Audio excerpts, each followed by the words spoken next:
Hi, എൻ്റെ yearly pregnancy symptoms. So ഈ ഒരു വീഡിയോ ഞാൻ കുറച്ച് നാളായിട്ട് പ്രഗ്നൻ്റ് ആയിരുന്ന സമയത്ത് എടുക്കണമെന്ന് വിചാരിച്ചു. പക്ഷേ അതൊരു സക്സസ്സിലോട്ട് പോയതിന് ശേഷം മാത്രം വീഡിയോ എടുത്ത് നിങ്ങളുമായിട്ട് കൺവേ ചെയ്യണമെന്ന് ഉറച്ച് നിൽക്കുമായിരുന്നു. അതുകൊണ്ടാണ് ഡിലേ ആയത്. സക്സസ് ഓൾറെഡി ആയി, 10 മാസമായി. ഇപ്പോഴാണ് സമയം കിട്ടിയത്. കാരണം ഞാൻ കുറച്ച് പ്രിപ്പറേഷനോടെ വീഡിയോ എടുക്കണമെന്ന് വിചാരിക്കുമ്പോൾ ഒന്നും നടക്കണില്ല. അതുകൊണ്ട് പ്രിപ്പറേഷൻ ഇല്ലാതെ കിട്ടുന്ന സമയത്ത് എടുക്കാമെന്ന് വിചാരിച്ചു.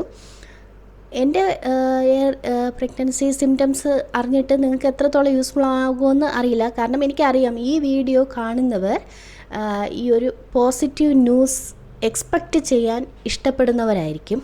അവരെ ഈ സിംറ്റംസൊക്കെ സെർച്ച് ചെയ്ത് നോക്കുകയുള്ളൂ. സോ അങ്ങനെയുള്ളവർക്ക് കുറച്ച് കാര്യങ്ങൾ ഞാൻ അതിനു മുൻപേ പറയാം. അതാണ് നിങ്ങൾക്ക് യൂസ്ഫുൾ ആകാൻ പോകുന്നത്. പക്ഷെ ഞാൻ ഈ ഒരു വീഡിയോ എടുക്കുന്നതിന് മുൻപ് നിങ്ങളുമായിട്ട് കൺവേ ചെയ്യേണ്ട ഒരു ടോപ്പിക് ഉണ്ടായിരുന്നു, മൈ PCOS ജേണി. പക്ഷെ അത് ഞാൻ എടുത്തിട്ടില്ല. ഇപ്പോൾ ഇത് പറഞ്ഞിട്ട് പിന്നീട് ഞാൻ അത് നിങ്ങളുമായിട്ട് ഷെയർ ചെയ്യാം. അപ്പോൾ എനിക്ക് PCOS ഉണ്ടായിരുന്നു. സോ PCOSൽ നിന്ന് ഈ ഒരു പ്രഗ്നൻസിയിലോട്ട് എത്താൻ പറ്റിയ ദൂരം കുറച്ചൊന്നും ആയിരുന്നില്ല, ഒരു ലോങ് ജേണി തന്നെ ആയിരുന്നു. സോ അത് ഞാൻ ഇതിൽ പറഞ്ഞ് ഒരു ഭയങ്കര ലോങ് ആക്കി തീർക്കുന്നില്ല.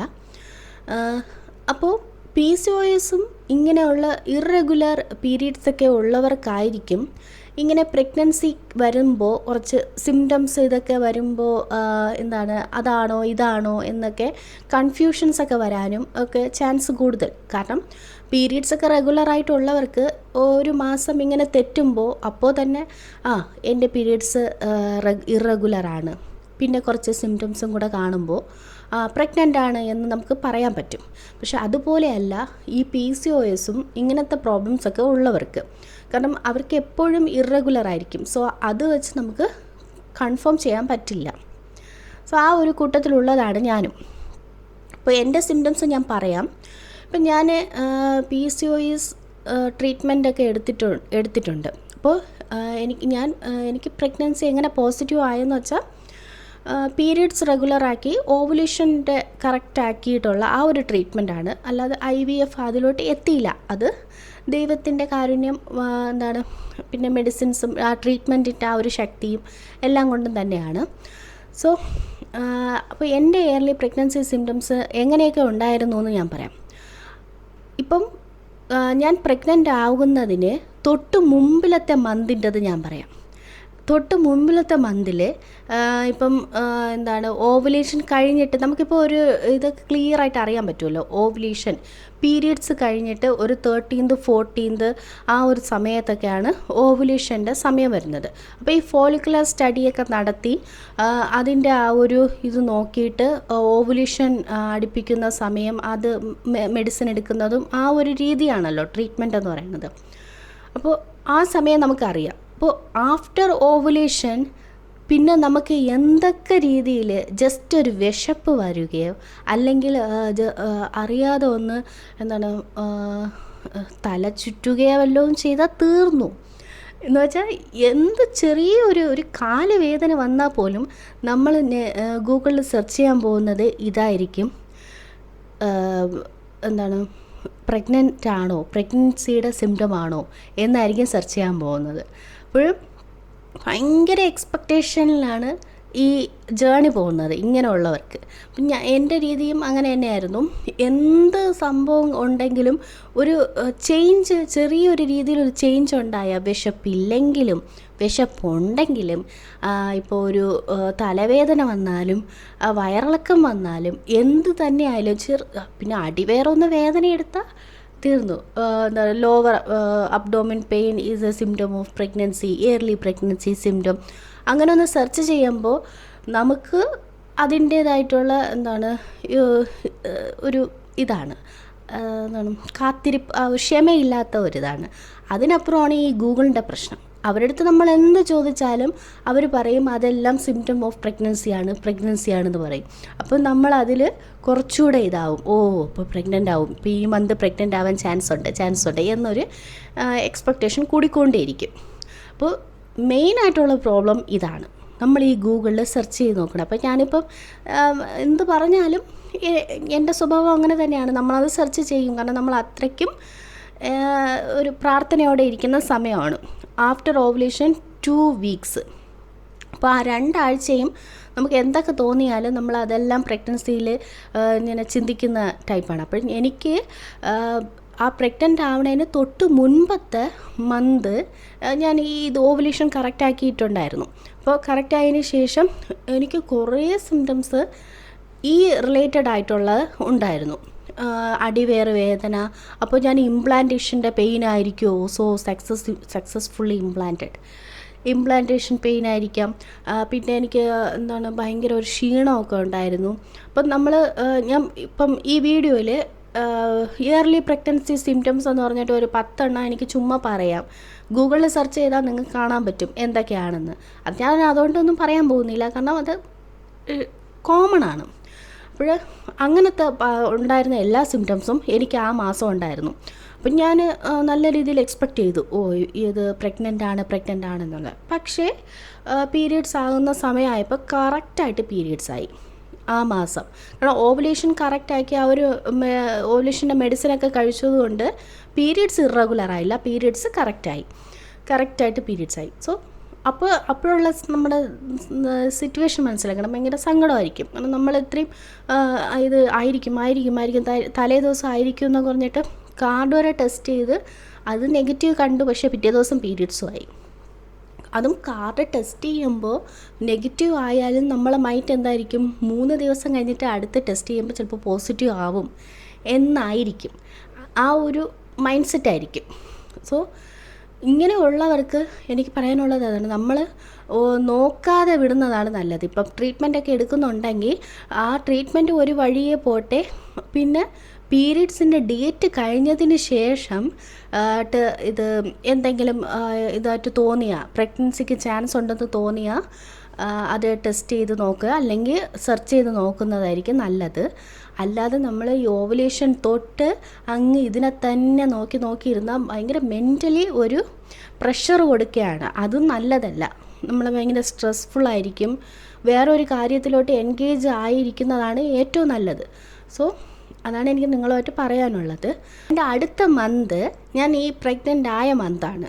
ആ മാസം ഞാൻ ഓവുലേഷന് ശേഷം നാട്ടിലോട്ട് വരുമായിരുന്നു. അപ്പം ഓവുലേഷൻ കറക്റ്റാക്കിയൊക്കെ തന്നെ ആയിരുന്നു.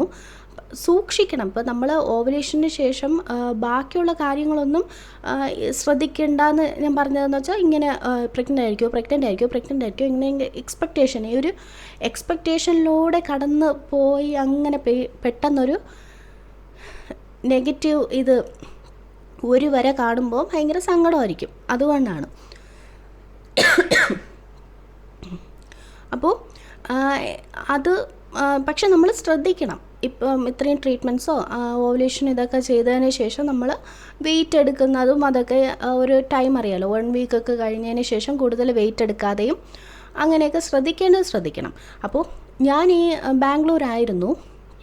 ബാംഗ്ലൂർ ട്രീറ്റ്മെൻറ്റ്സൊക്കെ അവിടെയായിരുന്നു. അപ്പം ബാംഗ്ലൂർ വെച്ചിട്ട് ഓവുലേഷനൊക്കെ കഴിഞ്ഞതിന് ശേഷം നമ്മൾ കാറിലാണ് ഇങ്ങോട്ട് വന്നത്. അപ്പോൾ കാറിൽ ഞാൻ മാക്സിമം ശ്രദ്ധിച്ചാണ് ഇരുന്നത്. ഈ കുണ്ടും കുഴിയും ഒക്കെ കൂടുതലിട്ട് അടിവേറിട്ട് തട്ടാതെയും അങ്ങനെയൊക്കെ ശ്രദ്ധിച്ചിട്ടാണ് വന്നത്. ഒരു ദീപാവലി സമയമായിരുന്നു.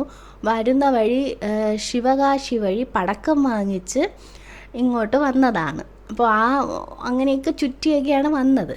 അങ്ങനെ വന്നിട്ട് വീട്ടിൽ വന്നതിന് ശേഷം ഇതിനെപ്പറ്റി ഞാൻ ചിന്തിച്ചില്ല. കാരണം ഇവിടെ ടോട്ടലായിട്ട് ഈ ദീപാവലിയുടെ ഇതും ഫാമിലിയായിട്ടും എല്ലാം ഒരു ഇതായിരുന്നു. ഇതിനെ പറ്റിയിട്ട് ഞാനൊന്നും പിന്നെ ചിന്തിച്ചിട്ടേ ഇല്ല. മൂന്നാറിൽ ട്രിപ്പ് പ്ലാൻ ചെയ്തിട്ടുണ്ടായിരുന്നു. സോ മൂന്നാർ ട്രിപ്പ് പ്ലാൻ ചെയ്തിട്ടുണ്ടായിരുന്നത് ഈ ഒരു പീരീഡ്സിൻ്റെ ആ ഒരു ഡേറ്റ് ആകുന്നതിന് മുൻപാണ്, തൊട്ടടുത്തുള്ള ആ സമയമാണ്. അപ്പോൾ ഈ മൂന്നാർ വരെ പോകുമ്പം എന്തായാലും കാറിലാണ് പോകുന്നത്, റിസ്ക്കാണ്. സോ എന്തെങ്കിലും ഉണ്ടായിരുന്നാലോ എന്ന് വിചാരിച്ചിട്ടാണ് ഞാൻ ടെസ്റ്റ് ചെയ്തപ്പോഴാണ് പോസിറ്റീവ്. സോ എനിക്ക് യാതൊരു സിംറ്റംസും ഉണ്ടായിരുന്നില്ല. എൻ്റെ എയർലി പ്രഗ്നൻസി സിംറ്റംസാണ് ഞാൻ ഈ പറയുന്നത്.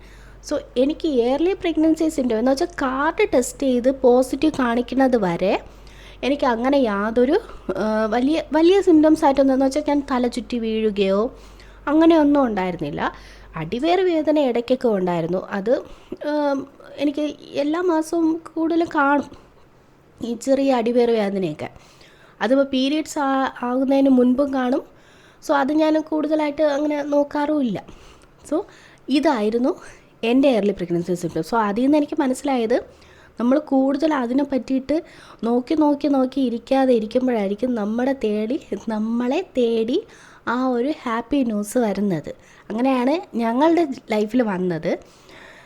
എല്ലാ മാസവും നോക്കി ഇരുന്ന് കാർഡ് ഒരു 3-4 എടുത്തുകൊണ്ട് വെച്ച് ടെസ്റ്റ് ചെയ്തപ്പോഴൊന്നും അങ്ങനെ റിസൾട്ട് കിട്ടിയില്ല. ഇതും എനിക്ക് ഒട്ടും വിശ്വാസം വന്നില്ല ആദ്യം 2 ലൈൻ കണ്ടപ്പോൾ.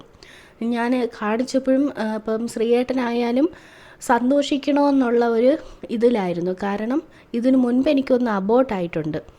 2 ലൈൻ കണ്ട് ഒരു 7 ദിവസം കഴിഞ്ഞപ്പോൾ അബോട്ടായി. സോ ഇത് സന്തോഷിക്കണോ, ഇത് ഇങ്ങനെ നല്ല രീതിയിൽ പോവുമോ, അത് പഴയതുപോലെ ആവുമോ, അങ്ങനത്തെ ഒരു ഇത് എൻ്റെ അച്ഛനും എല്ലാവർക്കും ഉണ്ടായിരുന്നു.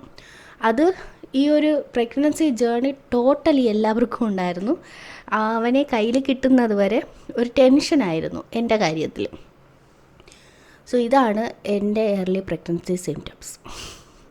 സോ ഞാൻ പറഞ്ഞു വന്നത് ഈ പീരിയഡ്സിന് മുൻപായിട്ട് സിംറ്റംസ് എന്താണ് പ്രഗ്നൻസിക്ക് മുൻപും പീരിയഡ്സിന് മുൻപും കാണിക്കുന്നതിനെ നമ്മൾ അങ്ങനെ ഭയങ്കരമായിട്ട് നിരീക്ഷിക്കാൻ പോകരുത്.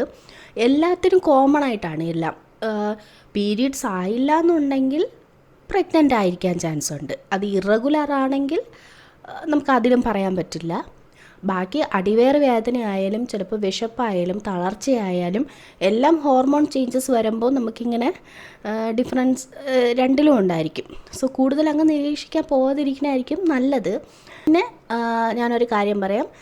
ഈ ഒരു വീഡിയോ ഇപ്പോൾ കാണുന്ന കുറച്ച് പേരെങ്കിലും ഒരു ഹാപ്പി ന്യൂസ് ഇതുപോലെ കേൾക്കാൻ പറ്റണേ എന്ന് പ്രാർത്ഥിക്കുന്നവരായിരിക്കും. ഞാനും കുറച്ച് ദിവസത്തിന് മുൻപ് ഇതുപോലെയുള്ള വീഡിയോസ് കണ്ടിട്ടുണ്ടായിരുന്നു. അപ്പോഴെൻ്റെ മനസ്സിലും ഇതേ ചിന്ത തന്നെയായിരുന്നു. എനിക്കെന്ന് ഇതുപോലെ പറയാൻ പറ്റും എൻ്റെ സക്സസ് സ്റ്റോറി എന്ന് പറഞ്ഞിട്ട്. അതുകൊണ്ട് നിങ്ങൾക്കും ഇതുപോലെ പറയാൻ പറ്റും. കാരണം എനിക്കിപ്പോൾ പറയാൻ പറ്റിയല്ലോ. സോ നിങ്ങൾക്കും ഉടനെ തന്നെ ഇങ്ങനത്തെ കാര്യങ്ങളൊക്കെ ഷെയർ ചെയ്യാനായിട്ട് പറ്റും. എൻ്റെ PCOS ജേർണി ഞാൻ നിങ്ങളുമായിട്ട് ഷെയർ ചെയ്യുന്നതായിരിക്കും. അതിൽ എല്ലാം ഹോമിയോയും എല്ലാം വരും. ഞാൻ ആരെയും ഇതായിട്ട് പറയുന്നതല്ല. എല്ലാത്തിനും ഒരു സമയമുണ്ട്.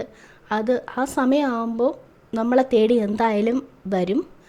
പിന്നെ അതിന് വേണ്ടി നമ്മൾ ജസ്റ്റ് ചുമ്മാ കാത്തിരിക്കരുത്. കുറച്ച് അതിന് വേണ്ടിയിട്ട് മെഡിക്കലിയും ഫിസിക്കലിയും തയ്യാറായി ഇരിക്കണമെന്നാണ് എനിക്ക് പറയാനുള്ളത്. So by.